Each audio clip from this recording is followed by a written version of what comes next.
Ballot. This is our 5th episode, and we are in the Tauriko ward. I hope I got that correct. I had a little bit of coaching at the beginning. We are here to provide the voters with a better quality way to know their candidates, as real people. Now, I would like our candidates to introduce themselves. Oh, I'm sorry. This is my second time doing this, and my heart is still in my chest, but I'm still learning. Opening credits. Ian.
I have randomly, to introduce themselves first. How about that?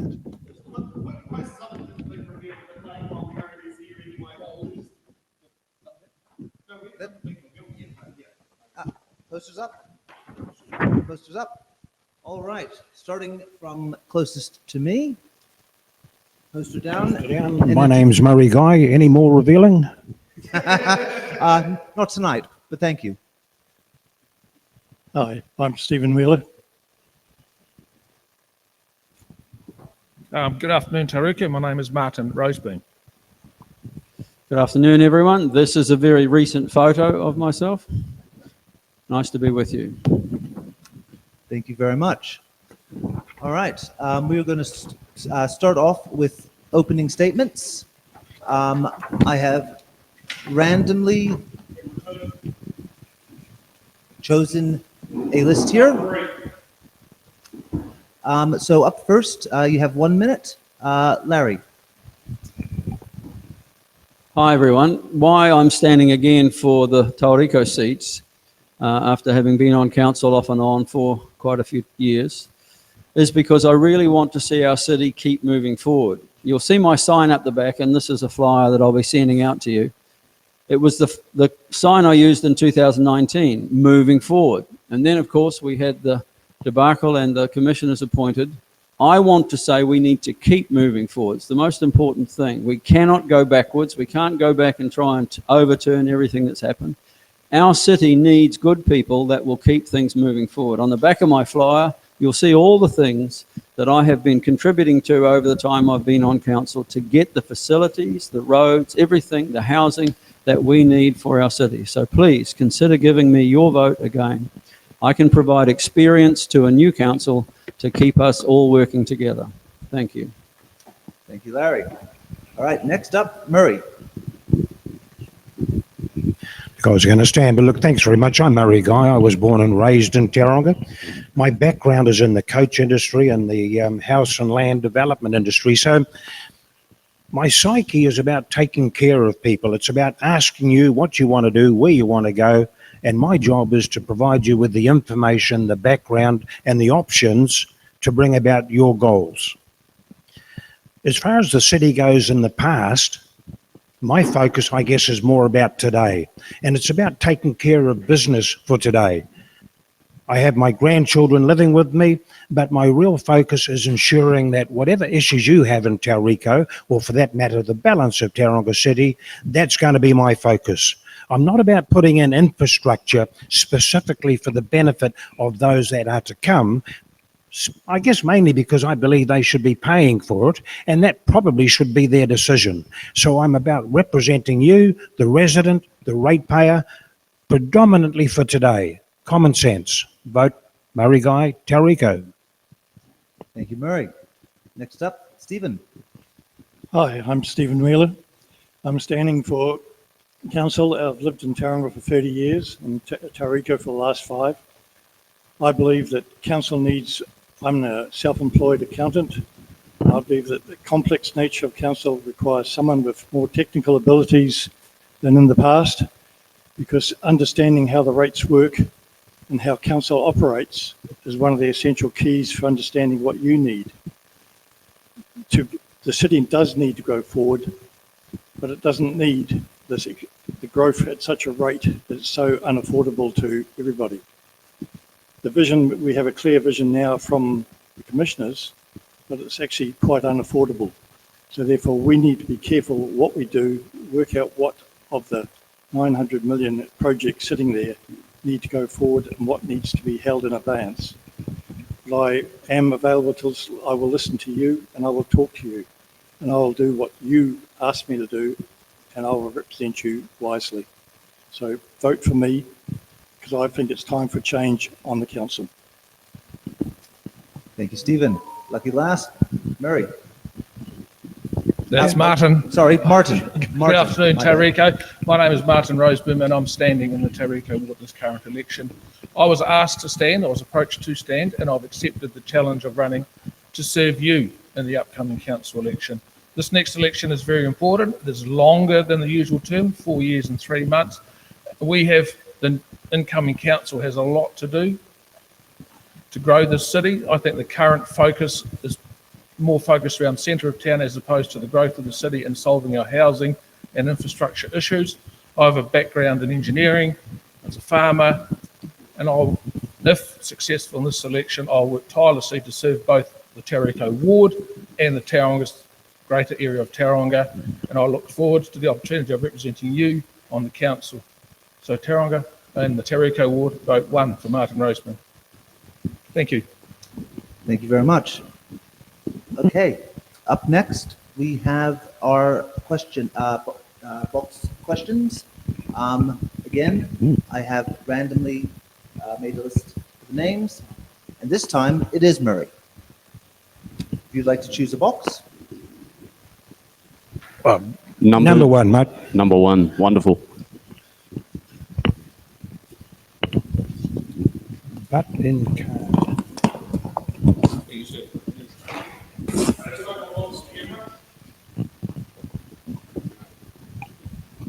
Question J, Juliet.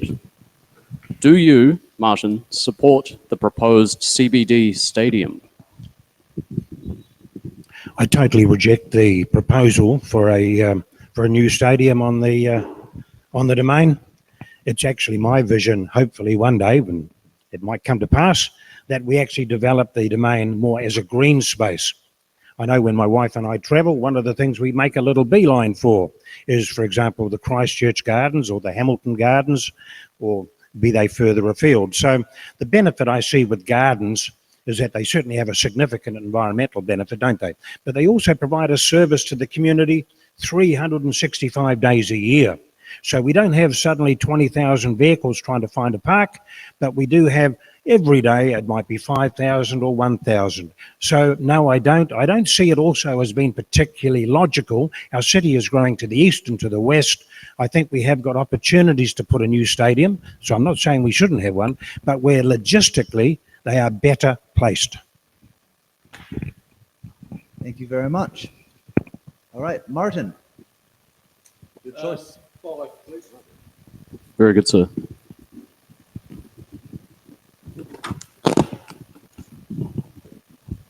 Yeah, while I appreciate the attention, for those at home, main camera 1. Yeah.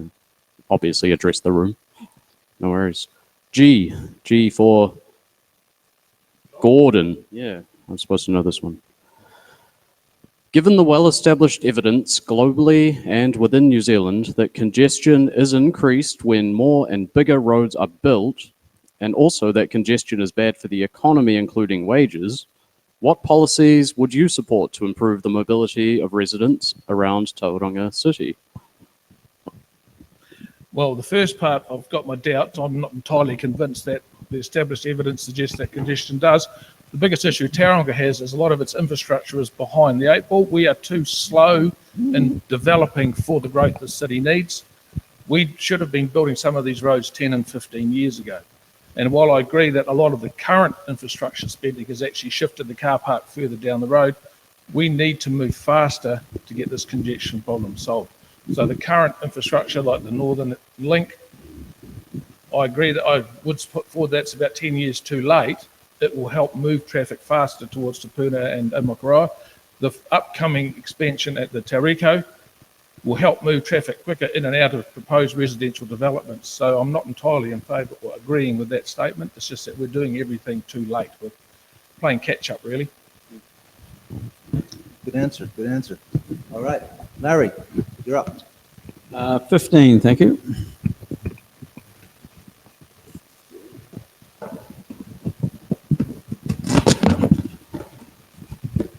Question X. X-ray. X. How do you plan to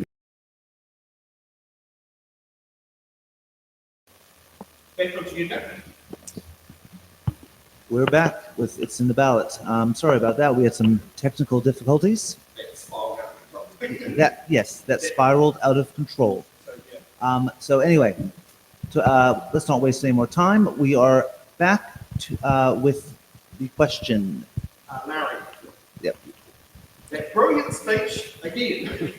Larry, your question was, how do you plan to address climate change and environmental issues at the local level?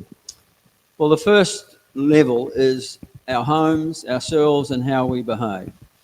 And 5-6 years ago, I bought a plug-in hybrid. A lot of people thought I was a taxi driver then, but I got a lot of friends on the side of the road. We now have a fully electric car. I put solar panels on the roof. I believe the government should be helping more people to do that, because that is one thing we can do locally. We need to do better with our public transport. I think the new trial for the on-demand buses is an excellent initiative, because the big buses running around are just using up too much and spewing out too much, not just carbon, but pollution out of the back. We've got to fix our roads so we don't have the congestion, which is leading to the poor air quality we have in the city. We have all of the trucks going to our port, spewing out diesel pollution. Those are things that I think are very important for us to address in our city. Thank you very much. Stephen. We might as well go 15. Roger, box 15. Oh, that was box 15, 20, so 20, then we go 20. Yep.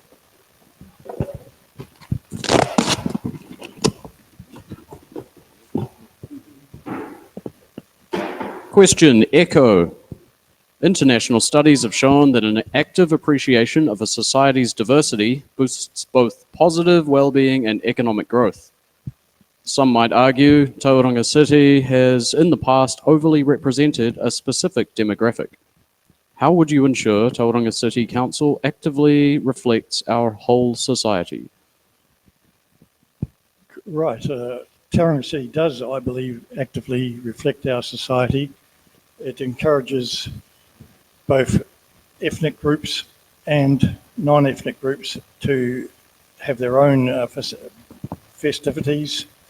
It goes out of its way to actually encourage them and just to make facilities available. The use of events where people participate and where we have what I believe is the events every Sunday night at the different parks around Tauranga, where the different ethnic groups come and provide all the different food so people can try something new. I believe we are actually quite advanced in this area. We don't actually pick on any one group. I believe we're actually very fair across the whole of the city. Thank you very much. All right, Larry, your choice. Number 3, have we had that one? Kia ora, Larry. 3 is available. Good.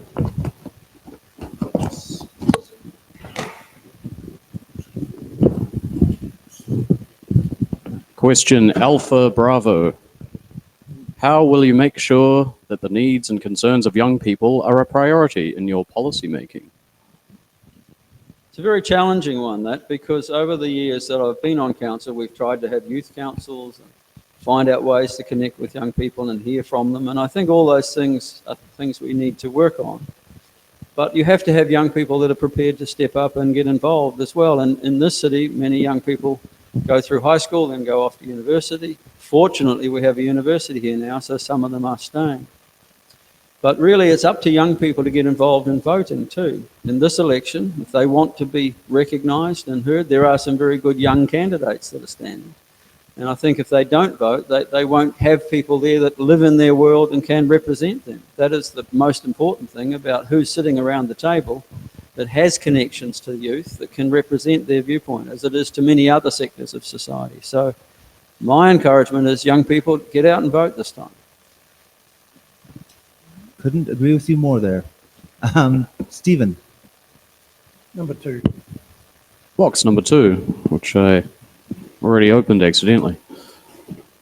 Question U for uniform. Do you support funding the Civic Centre? Do you support funding the Civic Centre by the way of ratepayer levies and the sale of assets? The Civic Centre is going to be a very expensive item, and the current ratepayers cannot pay for it straight away. It will have to be charged over, I agree, a uniform charge over the city over a number of years. Otherwise, the new people arriving will get the benefit of something that's paid for by the old. I do believe that the Civic Centre the costings are a wee bit short. Our history in Tauranga City is not good at doing costings, and we find that normally we'll be over budget in every building, every major item we do, we've estimated incorrectly. So yes, we do need to future-proof it and make sure it goes out further. All right, we have a button. Larry. Thank you. Yes, that project is underway. The contracts have been signed. The work is going. So it's not something any new council should come in and try and delay or defer. Funding it has been worked out pretty well. There will be additional things, and there may be some things that could be sold or that can help support that. But that CBD centre is vital to this prosperity of this whole city. And I'm really stoked to see the life coming back there, as we've seen the farmers open, we're seeing number 2 Devonport Road and so on. People would not be investing in there if they weren't seeing the council invest also in that Te Manamataki Otipapa Civic Centre, which is going to be incredible for us as a city. Thank you, Larry. All right. Next is Martin. I'll wait for the young man to get back. Yeah, I'll have box 24, thank you. box 20. All right. 24.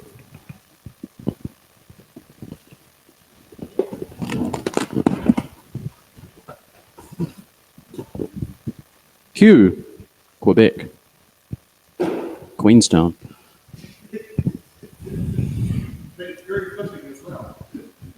With a CBD that needs revitalising and a housing crisis, supply and affordability wise, how are cost savings and rate changes going to contribute to this?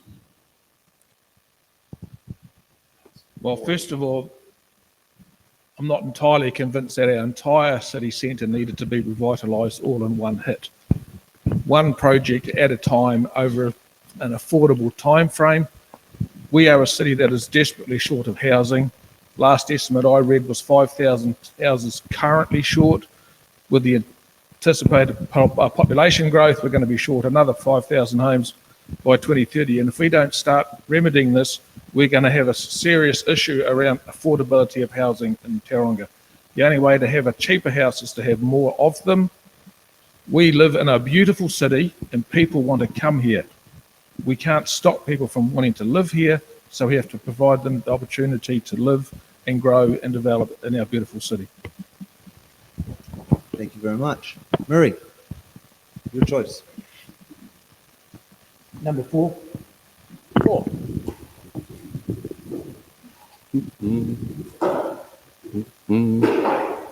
I, Indigo.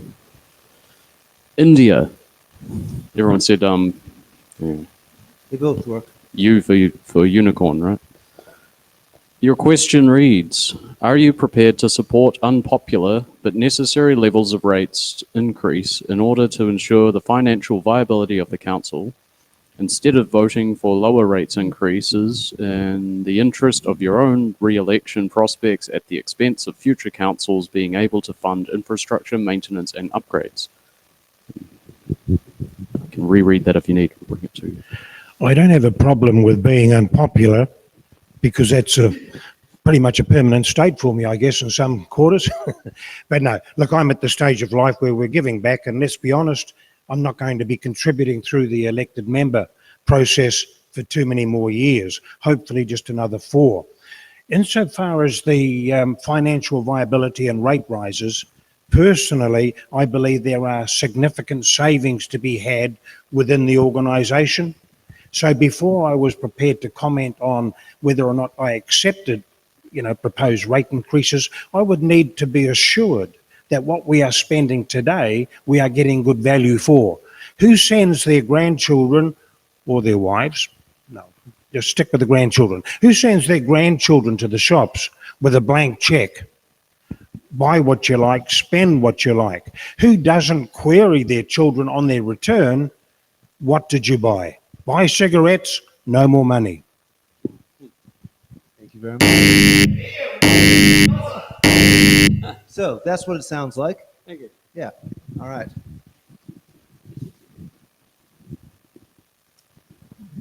Martin, you're up. 21. 21 for Martin.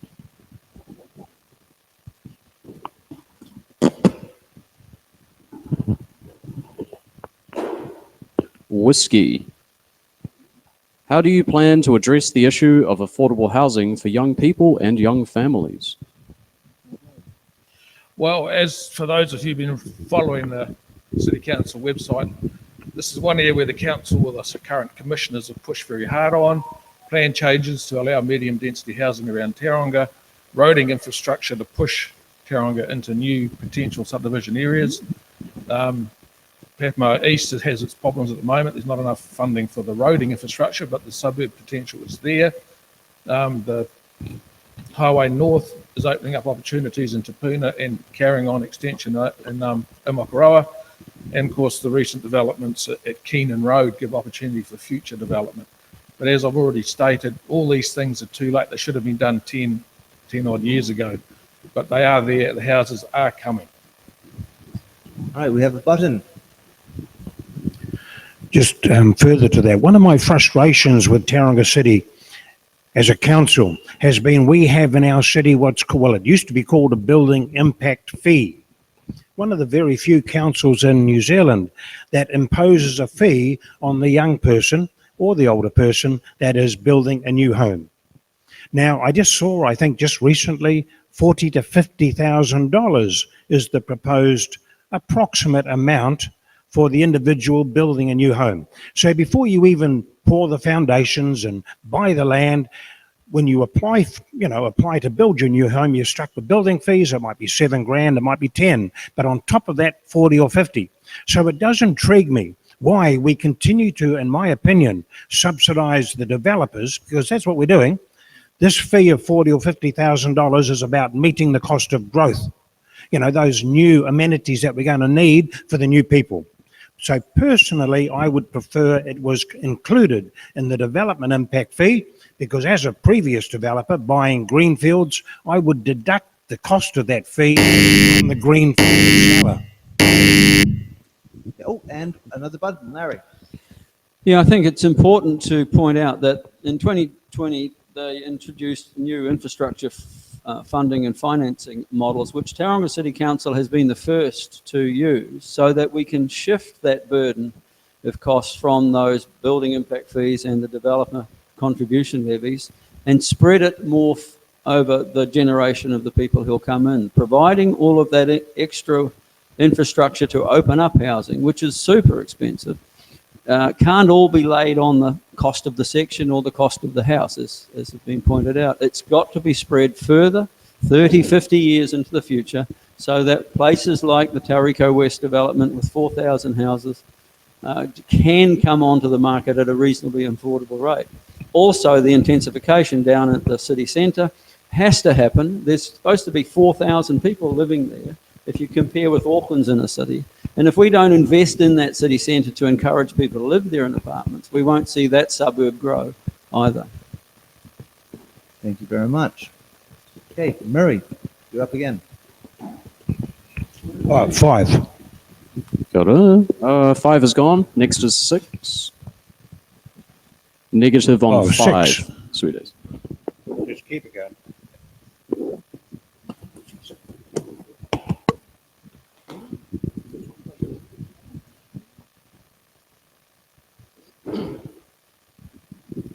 Question S, Sierra. Do you support the debt increase of around $1 billion today to $3 billion in the next 10 years? Look, I haven't got enough information, and quite frankly, I haven't got enough expertise as an outsider to really understand what is making up that full quantum. What I do know, and I'll rephrase that, what I genuinely believe is that more than likely there are items and procurement costs associated with that 10-year plan, which, could be reduced quite significantly. So my answer would be no, I don't agree with it, but that's on the basis of not having full and complete information. I look forward to being a city councillor, seriously, because I hope the very first role of the elected members will be to sit down, take a deep breath, and clearly understand where are we heading as a community, where actually will our debt levels be, because we don't want to be like the coalition government and just find out when the books are opened that they were just a little bit misled, perhaps. All right. Next is Stephen. 7. 7 for Stephen.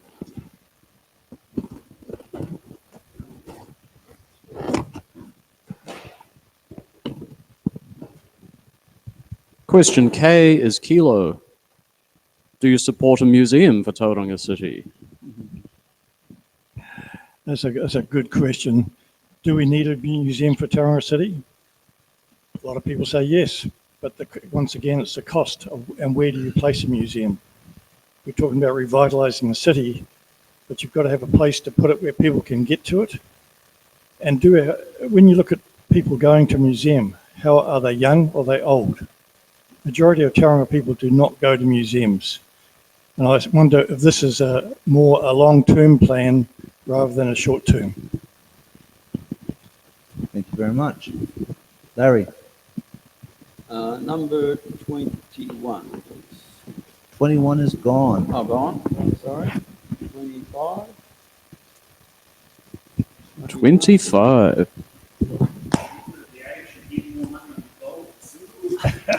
Oh, learn something every day. Sounds very arbitrary. A for arbitrary. What political party are you linked to, Larry? I'm affiliated to no political party. I stood last year in the Parliament elections as an independent because I wanted to try and push the government, be it National Labor, and it turned out to be National, to do more about our roading here. We've been waiting so long for State Highway 29, 29A to be addressed. When I was in Parliament with United Future, if I was ever affiliated to a party, but it no longer exists, I worked very hard for this city to get our roading on the map, and in 2005 it was all funded and going to go ahead until Winston took the toll off the new harbour crossing and the funding for TEL, TNL, Ring Road round the city fell apart. But that's why I stood last time, and I will stay as an independent because in council I believe the benefit we have here is that councillors are independently aligned. We can think for ourselves, we can make decisions not along party lines, and do what's best for the city in every decision. Thank you very much. Now, I'd just quickly like to introduce my question host, Ray. Hello and welcome. I forgot to do it. I run trains, not buses. Wow.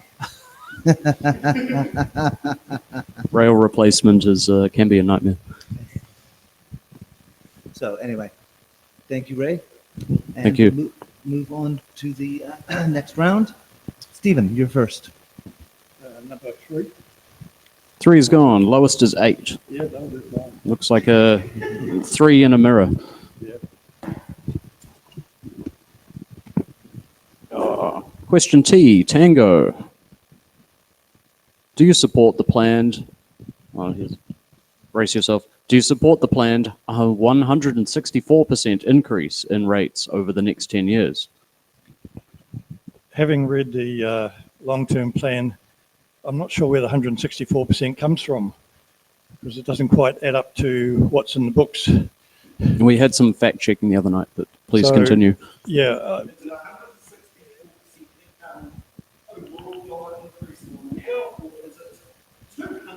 yeah, that's correct. And I think we have to make it affordable for people. We can't just keep increasing rates at 16% each year, because not only is that having an impact on inflation and the people in the city, the ratepayers, but also on anybody who rents in the city will be having a 10% rent rise every year. So we have to be careful what we do and make it affordable for people. It's not a race to get this vision done. We have to stretch it out a bit more and make it work. Thank you. Murray, your choice. Just the next lowest. Roger. Why not? Box 9. Question H, Hotel. Do you wish to promote or delay public transportation measures for Tauranga? I really believe we've got some serious gaps in the existing service. So I would certainly promote it, but not promote it in a manner which suddenly you're going to be able to hop on a bus and get a free lunch or a free breakfast along with free Wi-Fi. For the life of me, I don't understand why we haven't got a park and ride down there at the lakes or at the crossing, I think they call it. I don't understand why there isn't a park and ride at Bay Park. 5,000 car parks, access to the highway. I understand they're going to put it next to Bay Fair just to totally stuff up the congestion around it. So I would certainly promote public transport. I enjoy using it when I go away. Those of us that have travelled, be it to Wellington or Christchurch, it's great. Hop on a train and Papakura, go into the CBD in Auckland. But that's not going to happen here. We're a different the geography of our city is difficult. I understand that. But until such time as we put in park and rides, just a simple park and ride, that new service which Larry referred to, park goes the way of me. Thank you very much. Martin. 22, please. Thank you, Martin. Also, microphone a little closer for you, I think. Cheers.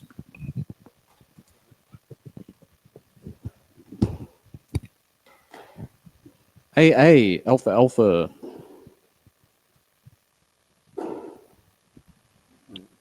What will you do to help homeless youth in our community?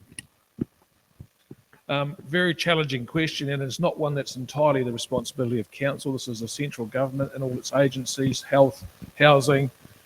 Homelessness is not a one fixed solution. It depends on why the person is homeless. Many different issues at play here.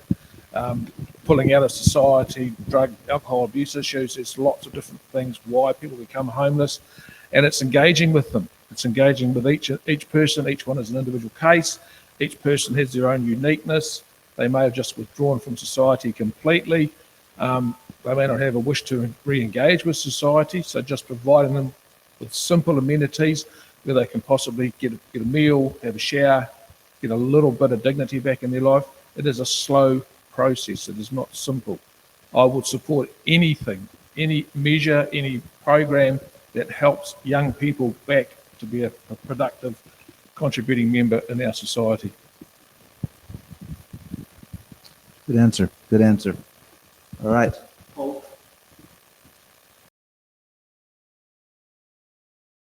All right, we are back.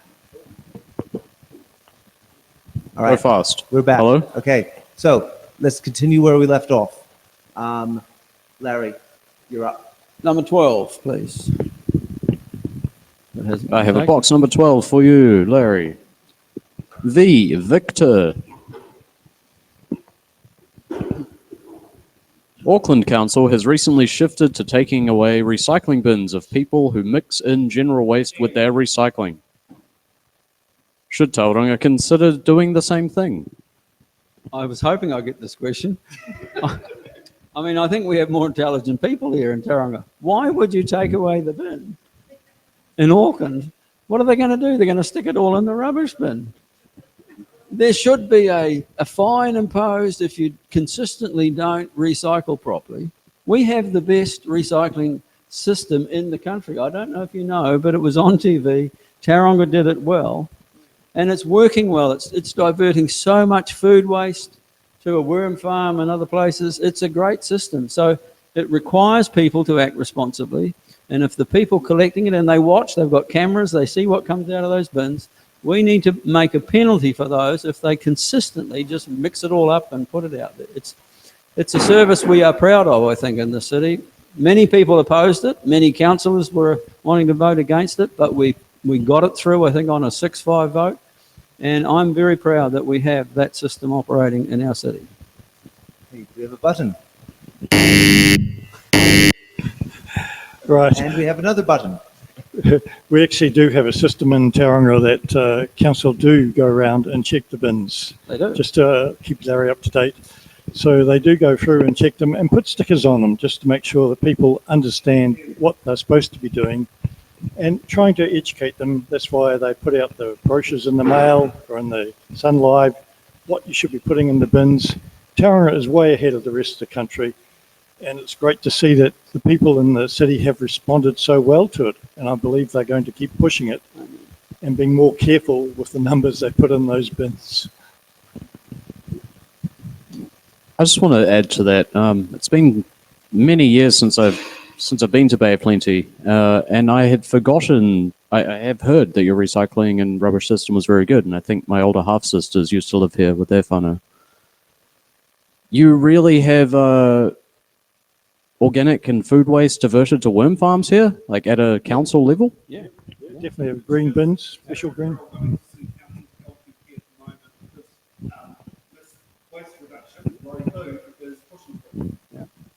Very cool. It was when I did 4 years as a chef, and it was very difficult to. I mean, it's a high-paced, high-pressure job, but yeah, like my other job was landscape gardening, so I find it very important to be in touch with the cycle of things. In the first 3 months, we were diverting 50 tons of food waste. That's excellent. That's enough to get it hot and keep it clean. Yep. Every week you look in the bins, the green bins out, the small one. And a lot of us have got the smaller green bins that go inside the house. So we do use them. Tauranga people are more conscious than anybody else in the country. So it's great to see. We'll just have our own conversation. Yeah, I was going to say, I think the garbage bin is smallest. Yes, it is. Yeah, I was very impressed with that. Yeah. Very impressed. Yeah, now, Tauranga. We also got the bin tomorrow. Yes, we did. Yeah, that's right. Yes, we did. Doing our part. Okay.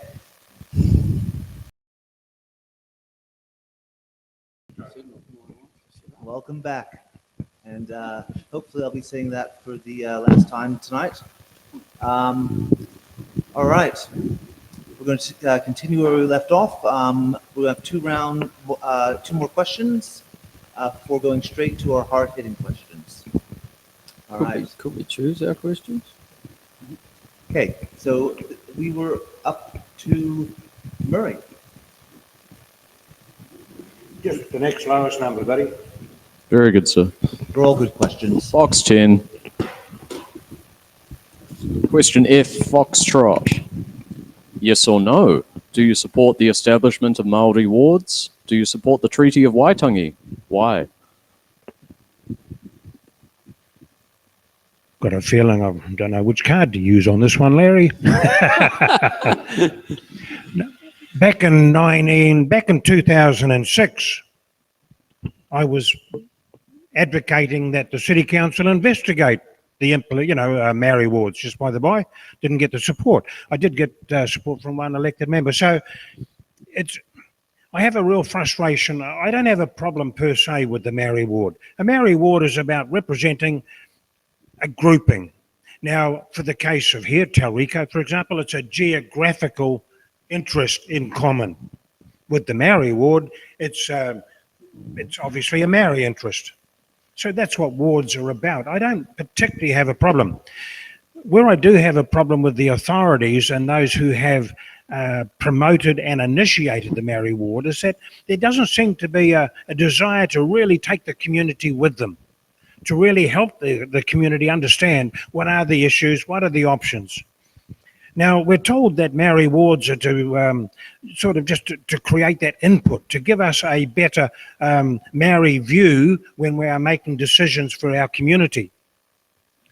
So it's reasonable of me to ask then, many local authorities, and I think including Tauranga City, actually appoint Maori representatives on various statutory committees. Will that cease? Or is it going to be in addition to? So not particularly opposed, and I've got no problem with the Treaty of Waitangi, just a few issues with how it's getting interpreted from time to time.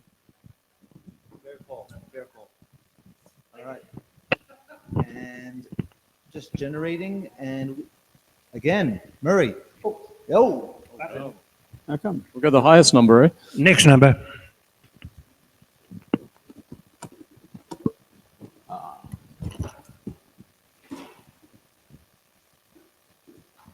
R, Romeo. If you are elected as a councillor, will you decelerate council spending on unwanted grand projects and concentrate on vital necessary infrastructure needs such as roading? Look, I think without doubt, a focus for me and for the rest of the community really is about the infrastructure, the critical infrastructure versus the nice to haves. But as far as decelerating council spending on unwanted grand projects, it's my understanding that the community really hasn't had a meaningful opportunity to understand what projects firstly are underway, to what extent they are underway, and they don't really understand the full ramifications and outcomes from those particular projects. So that's going to be part of that pause for that grouping of elected members. We haven't had elected members now for a few years, so it's going to be quite enlightening, isn't it? That first 3 months when we get to sit down around the council chambers and the CEO is going to be presenting, and of course senior managers presenting to the elected members, listen guys, this is where we're at. And for many people and for many elected members, they might be saying, hey, we need to go back out to the community on this and just make sure that they're on. We have a button, Larry. Thank you. Yeah, I find the question about this unwanted grand projects, I'm sure is a bit misleading. I don't know of any grand projects that haven't got support in the community. When we say infrastructure, we need to understand that infrastructure is not just pipes and roads, but it is social infrastructure. I grew up in the city. I swam in the Memorial Park pool when I was a little boy, and it's still there the same. I'm so thrilled that the commissioners have approved the development of Memorial Park with more aquatic facilities, which our city desperately needs on this side of the harbour. And there's many other things that they're not nice to have. They're essential for a growing city like ours, with young people wanting things to do, with families wanting to go places. And we've been only focusing on the pipes and the roads, and this city has done a pretty good job on that. Our water supply, our wastewater treatment plants, all of that is in fairly good shape. It just keeps needing lots more money to keep going to cope with the growth. But we have been terrible. And councillors have been at the table and on some of the infrastructure projects that are very, very important to us. Thank you. Thank you, Larry. All right. Are we going to end the? Oh, I'm the host. Let's keep going. Let's keep going. All right, Larry. Is 18 there? I believe so. Where did it go? Very good. Here we are. Question B for Bravo or brilliance. Your question. Aotearoa, New Zealand has a population represented by over 1,500 ethnicities, cultures, and social identities. Studies have shown that diverse and inclusive societies both increase well-being and economic growth. How would you actively improve Tauranga Moana's sense and celebration of its diverse society? It's a pretty tough question. Council does a lot in the area of arts and culture and so on, and supporting the multicultural society. Other ways in which we try and help people who move into the city to settle here and become familiar with what's going on. But by and large, it requires the participation too of all those diverse communities to have their voice heard at the council table. And of course, it begins with voting. And we can help them with understanding how voting occurs. I have Filipinos living in my neighbourhood, and they all have, as soon as they got here and got their residency, they went and enrolled to vote, and they've been voting in the last couple of elections. That's an important part, because they'll never get representation if they don't participate in our democracy.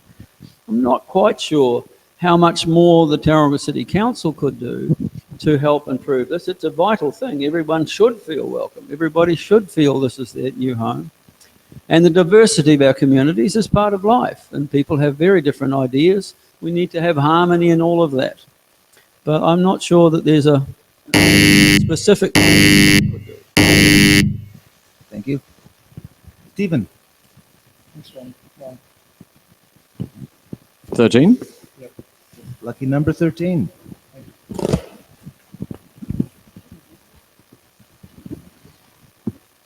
November.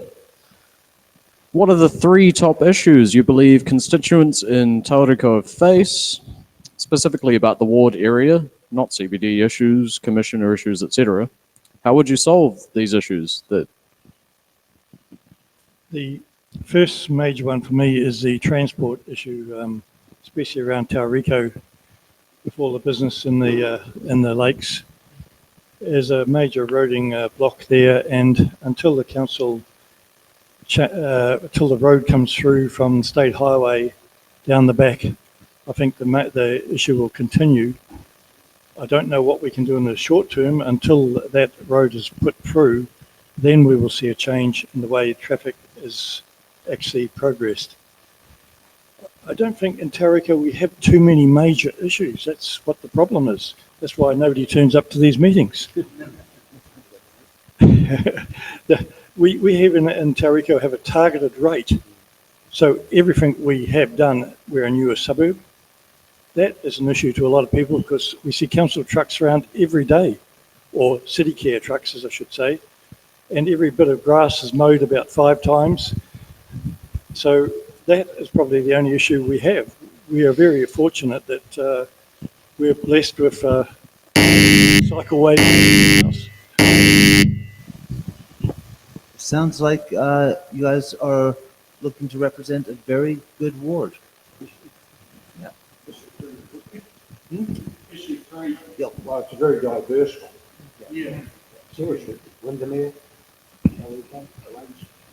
That's right. It's not just the lakes. Martin. Number 17, please. 17.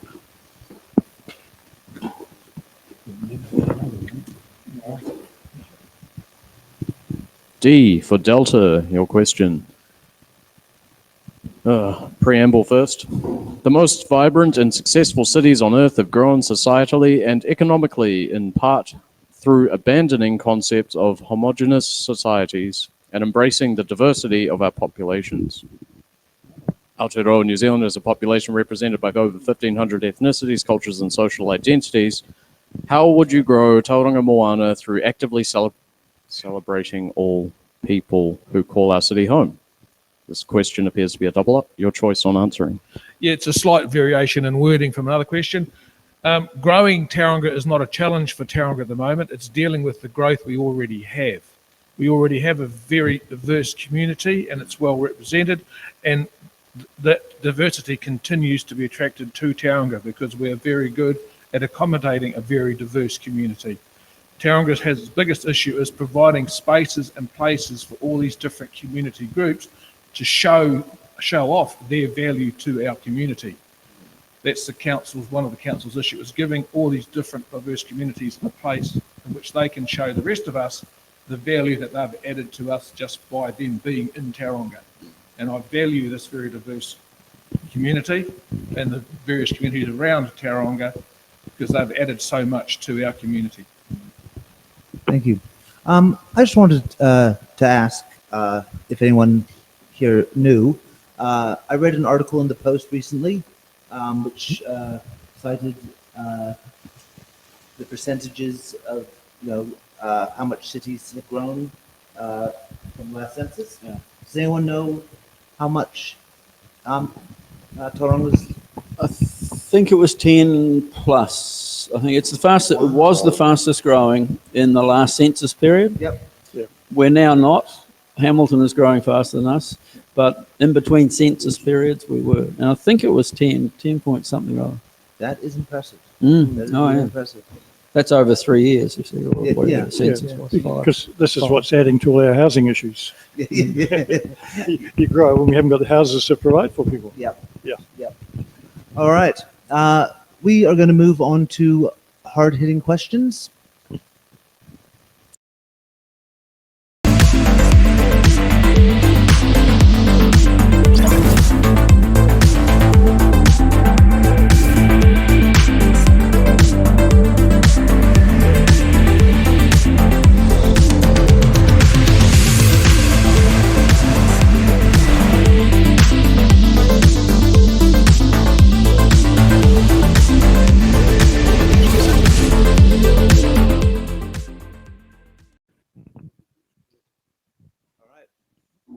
Back for hard-hitting questions.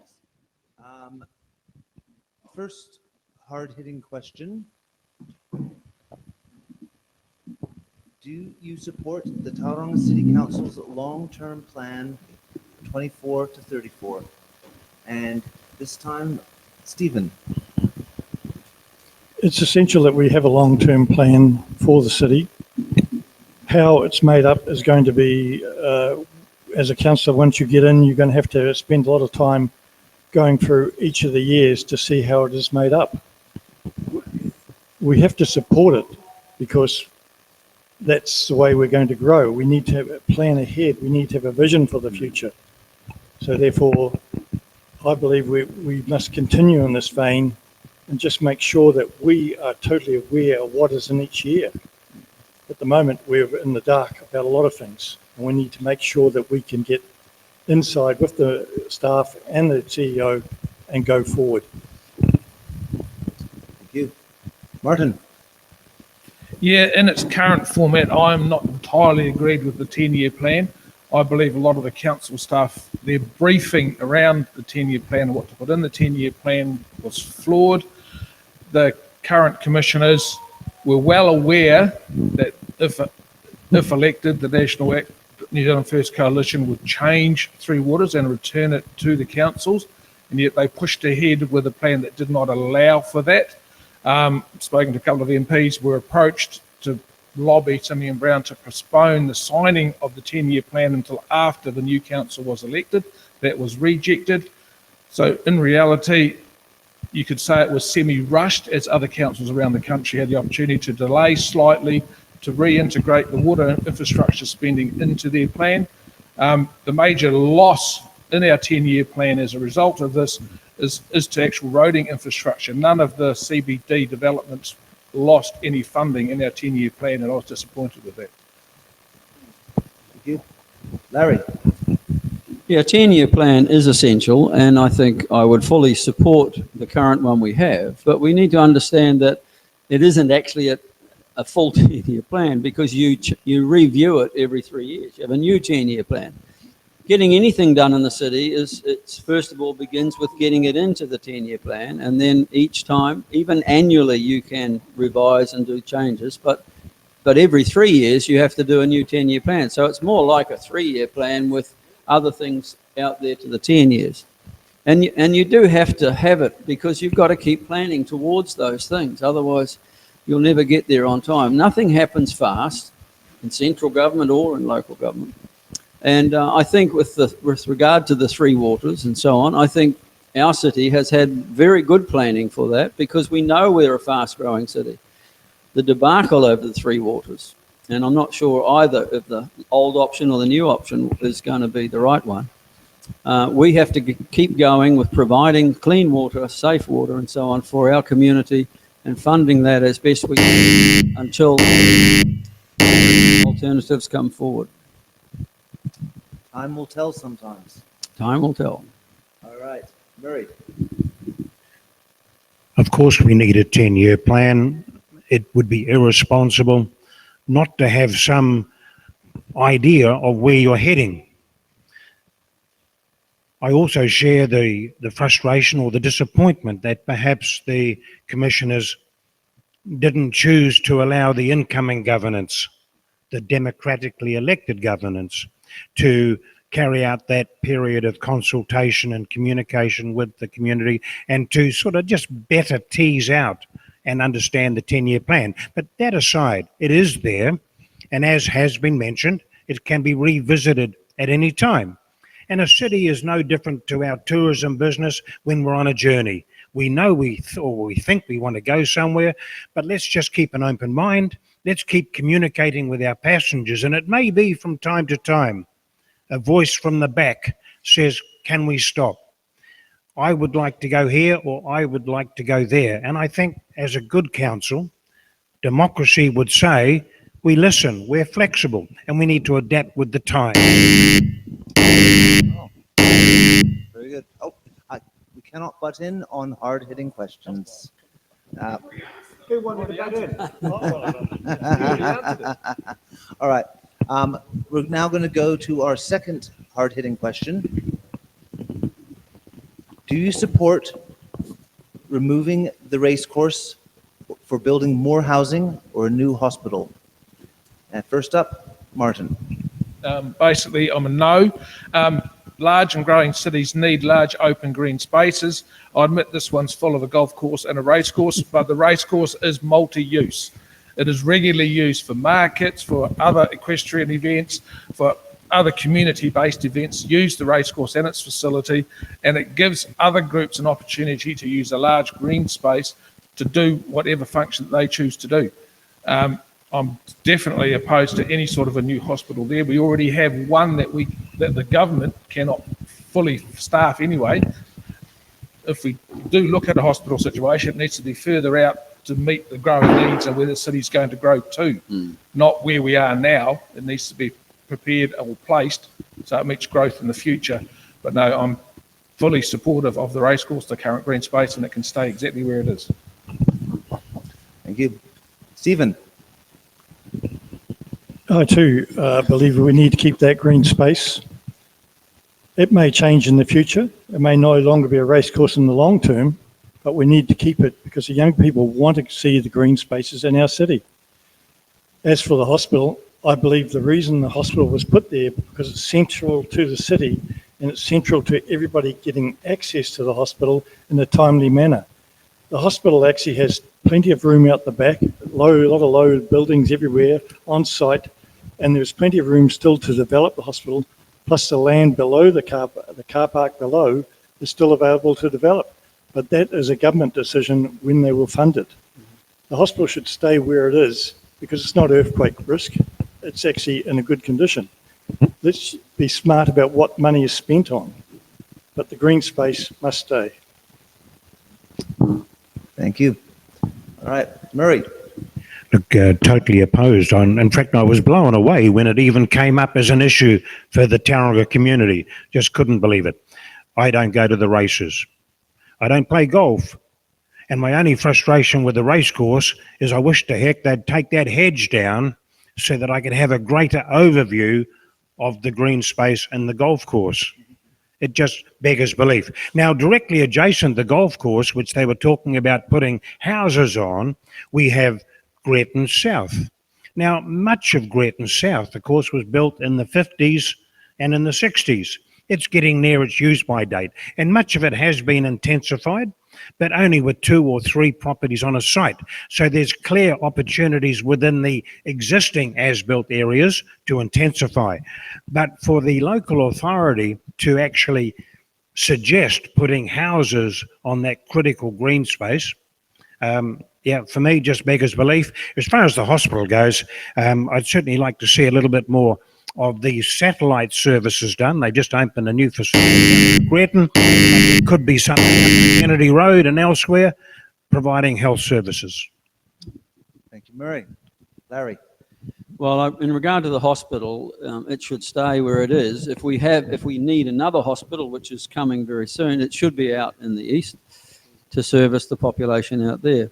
The problem with the racecourse and housing is that everybody assumes it'll become like out at Papamoa along Te Okoroa Drive. If you give it up for housing, it's going to be crammed in there. There's no need to lose valuable green space if the racecourse was relocated and still have housing provided within it. And I'll tell you another thing that's needed to be looked at is that the Greaton Village School is in desperate need of major upgrades. It's falling apart, that thing, and it would be better if it could be relocated in the midst of a community in the racecourse and get better facilities, because schools are very, very important for us. And that land which the schools currently sits on could be used for intensification and apartment living around the Greaton retail area.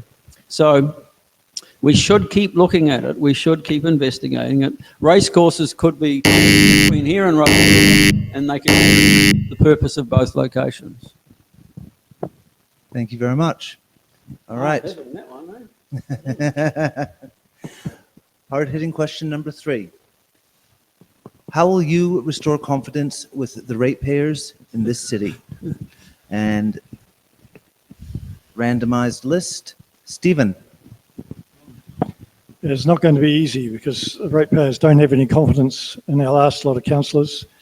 So we need to show that we can stand up, we can work together, we can trust the process going forward, and that we do have a clear vision. It's not about us as individuals, it's about what you, the ratepayer, wants. So therefore, we have to show that we can stand up and do the right thing.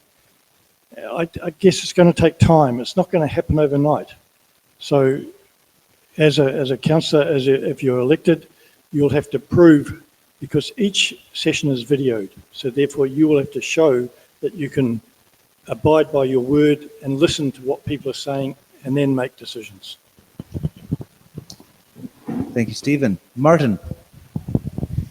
Yeah, well, this speaks to Tauriko. We are asking you to elect us to the council, and as such, we will represent you at the council table. It is up to us to listen to you and carry out your instructions and build a Tauranga that you want to live in, that you want your family to be part of. A recent example of why this isn't working was Plan Change 33 with the change in building heights. The people of the mountain did not want multi-storey buildings. An independent commission said no, or suggested that wasn't the right way to go, and the commissioners went ahead and signed off on large storey buildings. I'm not for or against multi-storey buildings. It's that the community made it quite clear they didn't want them. A commission, an independent review panel said that was probably not the best way to go, and yet the Mount's got multi-storey buildings. That is what costs trusts and councils. If you don't do what the community wants, the community is not going to support you, and then we have an issue when the next major issue comes around. We have trouble engaging with the community because they think we don't listen. Thank you. Thank you. Very close there. Nicely done. All right, Murray. It's probably the most, for me personally, it's the most significant and critical issue that I would face as a city councillor.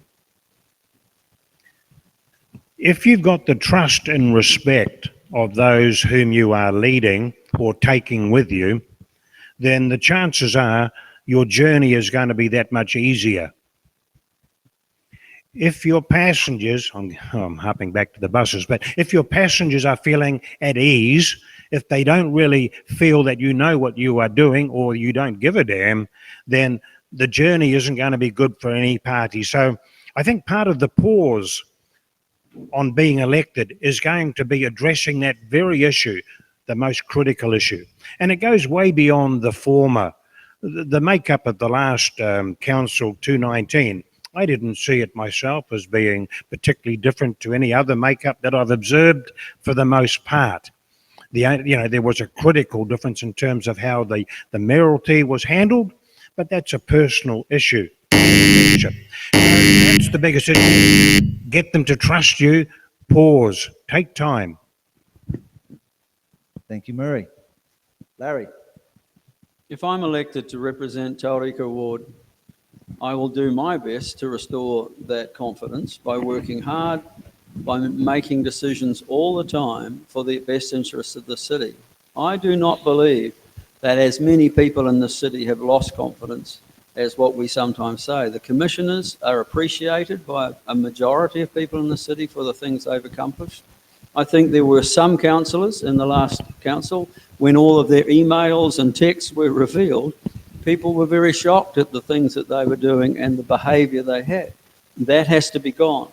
And we have to have a new team of councillors elected who have the integrity and the commitment to a team working together and a new mayor whereby we can restore that confidence. It will take a little time for some people, but I believe it's achievable. And I want to be part of it. Thank you very much. Now, it is time for our closing statements. Let's roll the dice again. All right. Yes. Yeah, background. There we go. All right.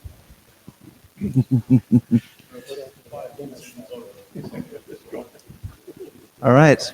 Now that that is settled, Stephen, closing statement. 2 minutes. Okay, right. Yeah, I'm asking people of Tauriko to vote for me because I believe I have the financial background to understand what is happening in council, to take my experience and help set the rates properly, not to make them affordable so that we're not overextending our ratepayers. We're not causing those that rent in the city to have massive rate increases every year, but to make sure that I work for you. I'm prepared to listen to you. I'm prepared to work with you. I believe that it's not about me, it's about what you want. I believe that we have to keep having regular meetings in the term, those 4 years, so that we communicate constantly with you and then we work together to going forward. So vote Wheeler next to this election. Thank you, Stephen. Murray.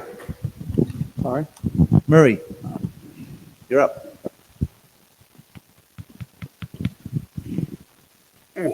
I'll get up and think about this one, but I'm really hoping that you do vote for me, Tauriko, in the election. I've got an absolute passion for the community. I've lived here for the bulk of my life, a couple of years in Brisbane, but I'm totally passionate. But equally passionate about our city, I'm passionate about the integrity of our democracy. It could be just so much better. As far as the growth of our city goes, it's always growing here. We hear the stories about the exponential growth, as if we're Jack and the Beanstalk. Well, in the last 30 years, since I've been investing and living in Tauranga, the growth has been between 1% and 2%. So it's not dissimilar to your grandchildren and your children. You just plan as you go. It is really not that hard. I'm looking forward to being part of a collective of elected members that will spend time building trust. Because I'm sorry, but I do disagree, with the Speaker. The community doesn't trust politicians. Read any Reader's Digest poll, the last Circa poll that I read. Tauranga City Council was at the very bottom of the list of a poll undertaken over 18 months. It may or may not be particularly accurate, I don't know, but I think you're in la-la land if you believe the majority of communities, the majority of our residents and ratepayers respect and trust politicians and councils.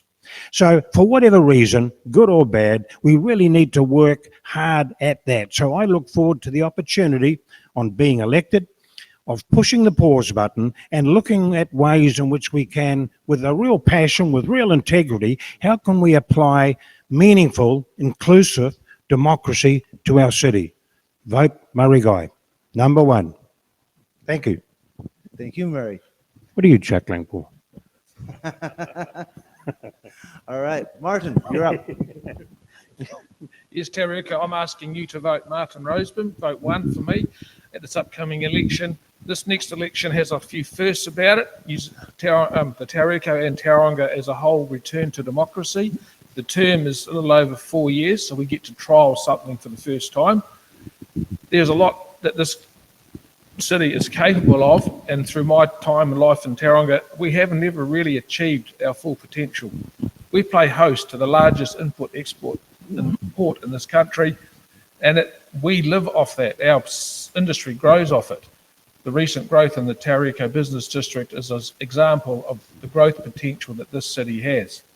But in order for us to grow, we need to develop a group of society and a community in which businesses want to come here, businesses flourish here, and those businesses are going to need highly skilled workers to work in those. So we need a community that works together collectively to grow this beautiful city that we live in. So Tauriko, please take the time, investigate all the candidates on show here, get to know us a little better, make an informed decision, and get as many of your friends, families and colleagues in the Tauriko ward to vote. I'm asking you to vote for me. I'd love to be on council and represent you, but above all else, please vote in this upcoming election. Thank you. Thank you. Larry? Yes, very much become informed as you vote. That is the essential to getting better results. And I would urge you, when I deliver this to your letterbox, that you will take the time to read it before you choose between the 4 of us. I believe my experience will be valuable in the next council. I have seen councils change many times over the past 20 years, and new councillors have an enormous task to get their heads around running a city, a $400 million budget, and meeting all of the needs that we have. So please, if we have a whole new council with no knowledge of the past, no knowledge of the good things and the mistakes, I think it'll be less effective than it could be. I am ready to go again. I ask you to give me your number 1. I ask you to read this. On the back is all of the things that I honestly can put my hand to, I've achieved while I've been serving you in this city. And they are worth noting because there's more to be done. We have to keep moving forward. There are things in the Tauriko ward that definitely need attention, and I will be working hard for you to get those things addressed and solved. Thank you. Please be a considered, intelligent voter. Give number 1 to Larry Baldock. Thank you, Larry. Now, before I hand over to Sam, I would just like everyone to thank our candidates, our audience, and our crew for coming out tonight and making the effort to be part of the democratic process. So if everyone could put their hands together, please.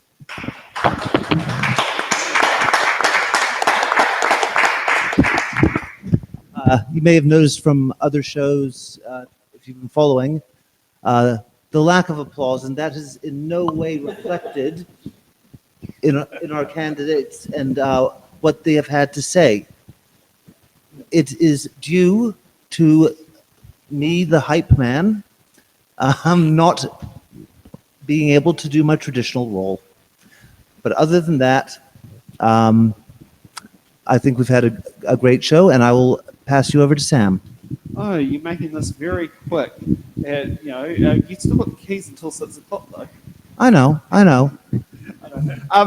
might be better for me coming across this as I'm a bit more of an expert when it comes to STV than probably compared to the rest of the teams. When it does come to voting, please make sure you don't just select your first preference, but your second, your third, your fourth. You can't do a fifth here because there's only 4 candidates, and thank you for all the candidates coming out today for 100% turnout, and we're off for another, fingers crossed, 100% turn off for the Welcome Bay Ward.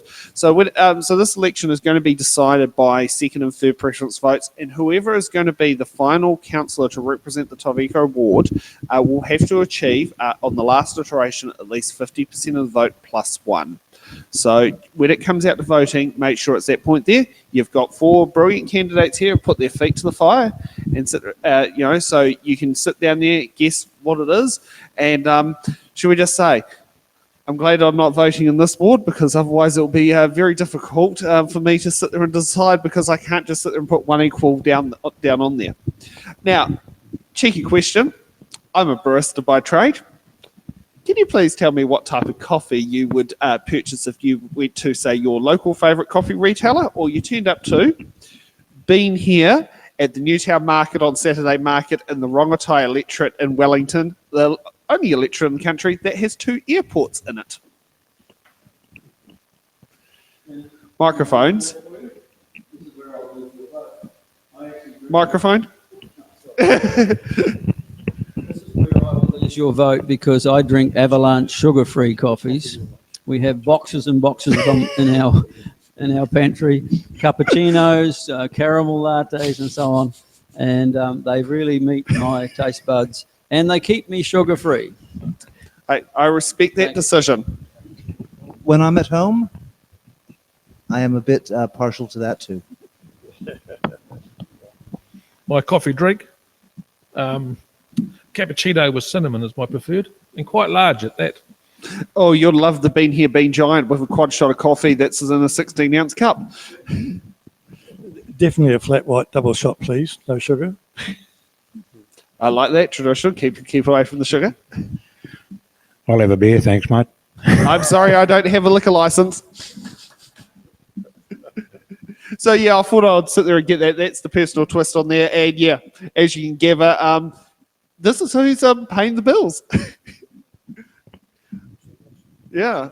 And also for those who are wondering, 7 p.m. tonight, we've got Welcome Bay Ward, where I'll be in the driver's seats once Nick hands me back the keys. I may have lost them. No, you'll be right. You'll be right. All right. Thank you very much, Steve. Thank you very much, Steve.